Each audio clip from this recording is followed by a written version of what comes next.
એક પણ રૂપિયાનું કામ કર્યા વગર ગુજરાત સરકાર પાસેથી કરોડો રૂપિયાના બિલ ગજવે ઘાલ્યા હતા, પરંતુ હવે પોલીસે ધરપકડ કરી લીધી છે. તો આના વિશે તમારી સાથે વાત કરીશ.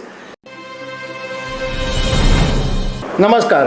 ગુજરાતના રાજકારણમાં ખળભળાટ મચી જાય એવા એક સમાચાર સામે આવ્યા છે.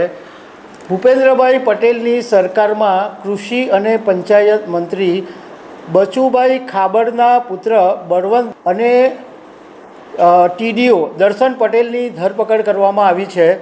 એમની પર મનરેગા કૌભાંડનો આરોપ છે. એક પણ રૂપિયાનું કામ કર્યા વગર ગુજરાત સરકાર પાસેથી કરોડો રૂપિયાના બિલ ગજવે ઘાલ્યા હતા, પરંતુ હવે પોલીસે ધરપકડ કરી લીધી છે. તો આના વિશે તમારી સાથે વાત કરીશ.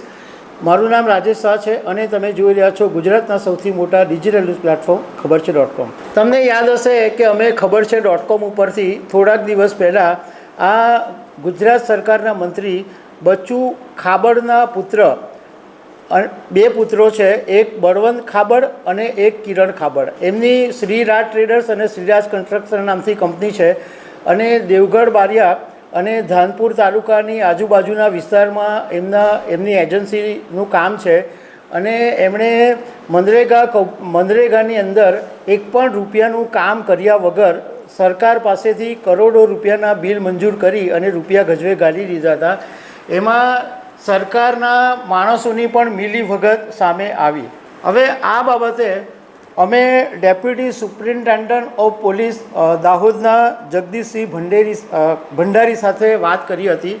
તો એમણે એમ કીધું કે આમાં થોડાક દિવસ પહેલાં ડીઆરડી નિયામક દ્વારા એક પોલીસ ફરિયાદ કરવામાં આવી હતી, જેમાં 35 એજન્સીઓની સામે 71 કરોડના કૌભાંડની ફરિયાદ હતી અને એની અંદર બળવંત ખાબડનું પણ નામ હતું અને એ સિવાય પણ બીજા નામ હતા. એટલે આ પહેલાં અમે મનીષ પટેલ જે ટેકનિકલ આસિસ્ટન્ટ છે, જયવીર નાગોરી જે મનરેગા શાખામાં એકાઉન્ટન્ટ છે, મહિપાલસિંહ ચૌહાણ એ પણ મનરેગા શાખામાં એકાઉન્ટન્ટ છે અને ગ્રામ રોજગાર સેવકો છે 2 જણા, એક કુલસિંહ બારિયા અને એક મંગળસિંહ પટેલિયા. આ લોકોની પહેલાં ધરપકડ કરવામાં આવી હતી અને હવે બચ્ચુ ખાબડના પુત્ર બળવંત ખાબડ અને ટીડીઓ દર્શન પટેલની પણ ધરપકડ કરવામાં આવી છે. આ બળવંત ખાબડ છે એ આ જે ધાનપુર તાલુકો અને દેવગઢ બારિયા એની આજુબાજુમાં એમની એજન્સી ચાલે છે અને રસ્તા બનાવવાના, રોડ ડેવલપમેન્ટના એ બધા કામો કર્યા એવો રિપોર્ટ કરી દીધો અને એક કાંકરો નાખ્યા વગર કરોડો રૂપિયાના બિલ સરકારમાંથી મંજૂર બી કરી દીધા.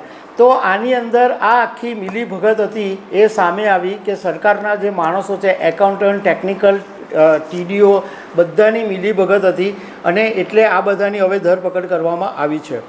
ભૂપેન્દ્રભાઈ પટેલની સરકારમાં મંત્રી બચુ ખાબડ વિશે જો તમને વાત કરું તો તેઓ દેવગઢ બારિયા બેઠક ઉપરથી ધારાસભ્ય છે અને 4 વખત તેઓ ધારાસભ્ય રહ્યા છે. આનંદીબેન પટેલ અને વિજય રૂપાણી સરકારમાં મંત્રી હતા, પરંતુ જ્યારે વિજય રૂપાણીની સરકાર બરખાસ્ત થઈ ત્યારે તેઓ પણ મંત્રી પદેથી હટી ગયા હતા. પરંતુ જ્યારે 2022માં ભૂપેન્દ્રભાઈ પટેલની સરકાર બની ત્યારે એમને ફરીથી કૃષિ અને પંચાયત મંત્રી બનાવવામાં આવ્યા હતા. પરંતુ આ એક સારી વાત છે કે મંત્રીનો પુત્ર હોવા છતાં પોલીસે હિંમત કરીને ધરપકડ કરી લીધી છે. તો દર્શક મિત્રો, આવી અનેક વાતો સાથે અમે તમને મળતા રહીશું. Thank you very much.